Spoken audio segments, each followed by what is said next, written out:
Now, ladies and gentlemen, I think the war between Kenya and Tanzania is not heading anytime soon. A division is currently brewing, and this is even after the President of the Republic of Kenya, during the National Prayer Day, went ahead to send an apology to Tanzania and other countries that Kenyans Gen Z might have wronged. But the Gen Z of the Republic of Kenya have taken it up and said that we are not apologizing. It seems that also leaders who are of the ideology that Tanzania and Uganda are far much behind in terms of democracy should respect the Republic of Kenya, and the Kenyan President William Ruto, shouldn't be the one that is apologizing to Tanzania, but Tanzania itself should be the one that is apologizing to Kenya. We all have seen what was done to Boniface Mwangi and Agatha. The activist from Uganda was detained together with Boniface Mwangi in Tanzania and tortured for days before they were released and exiled back to Kenya. Now let's speak it openly. One senator of Nairobi and the ODM Secretary General, I always call him the mouthpiece of Baba Raila Molodinga, has spoken, and his sentiments are echoing through the ears of every Kenyan and every member of parliament who thinks that everybody is a buffoon with an head over their shoulder for the purpose of carrying teeth. Because that is what some of these idiots that we have as members of parliament and senators do. They carry heads that, there is no content in them. You wonder what their head entails. Now, one Edwin Sifuna has gone ahead to shut down the president's apology to Tanzania. Now, listen to the statement that Sifuna gave. He says, first, Bwana President, first, ban the entire CCM, Chama cha Mapinduzi leadership from visiting our country, Kenya.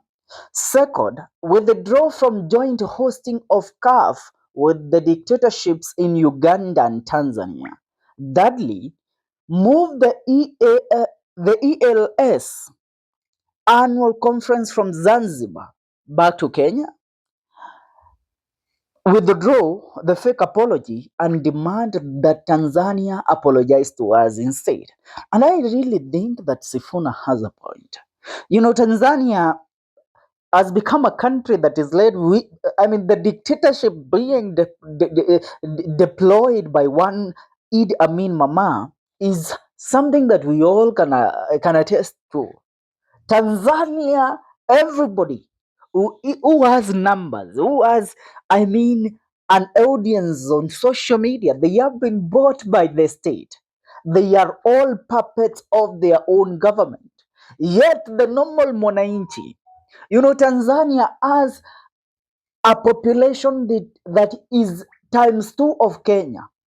But that population is living in abject poverty. They don't get any development projects in comparison to Kenya. Tanzania is dead and buried. We speak about our public debt, and Tanzanians mock us due to our public debt. But did you know, by the way, in terms of public debt, Kenya has a public debt of 12.4 trillion.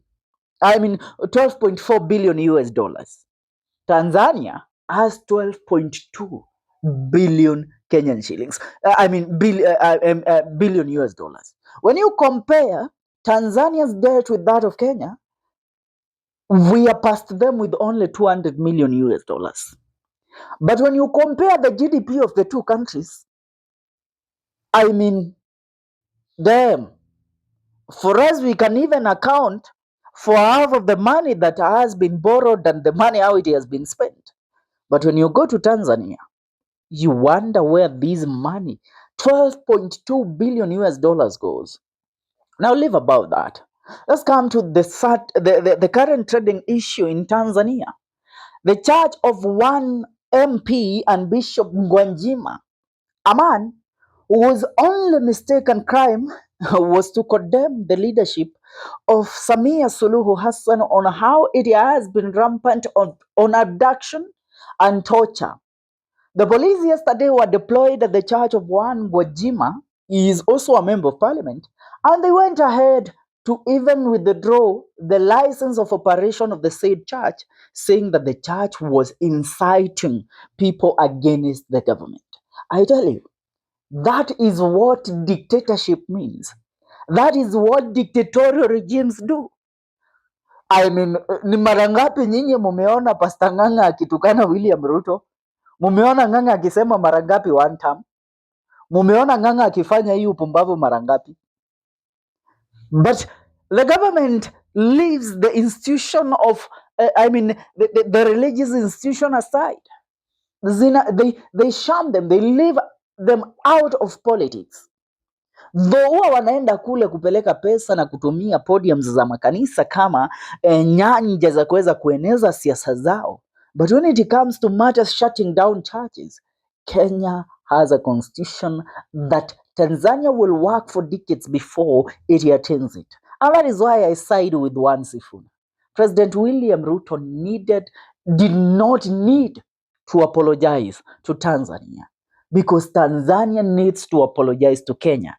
Their MPs with primary school brain kids went on the floor of the house to try and sham us and try and to try and ruin the reputation of most of our MPs and even our president. And that is where we drew the line and told them that, you know what, William Ruto is bad for us. We call him out, but he is ours. We are the ones that are allowed to call him out.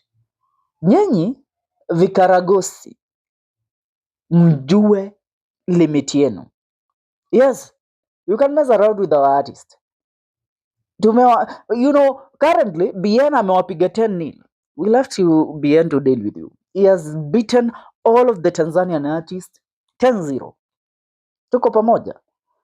But in terms of politics and in terms of democracy, constitution, brain, Gwajima told the people of Tanzania, being born in Kenya alone is in comparison to somebody that has completed primary school in Tanzania.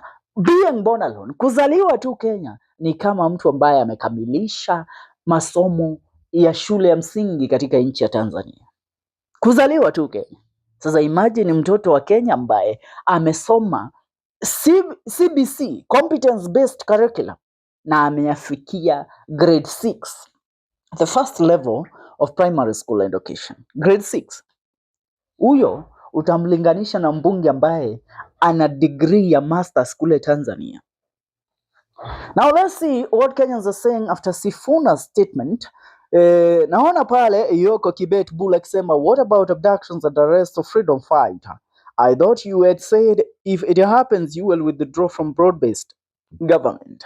I really also think Sifuna should address that. They have been quiet, all of them, after the arrest of one Rose Jerry. I see Korir Wellborn akisema, nonsense bwana. Reason logically, why would Kenya get involved in that? Were they officially sent to represent the country in Tanzania? Jina lako tu linakusaliti mpumbavu wewe. Meno nje. Engineer Akej Adro anasema, I think even if you are in the position you wouldn't do what you have just written. Sometimes Bwana, I don't want to use vulgar language. Mnanikasirisha. You want to prompt me. Mnataka kuniprompt. Lakini leo nasema Jehova ongoza. Mungu tawala, ongoza. Maana nikiamua, hao watu wa Homa Bay, Kisumu, Migori na Siaya, watu wanaoga kwa mito hata hawana bafu. And you two time. Damn you people. Kuna maneno nilikuwa nitumie ila nitasema what Sifuna says should be passed as law. For now, that's what's up. Make sure you subscribe to the Kenyan Daily Report. See you in our next video.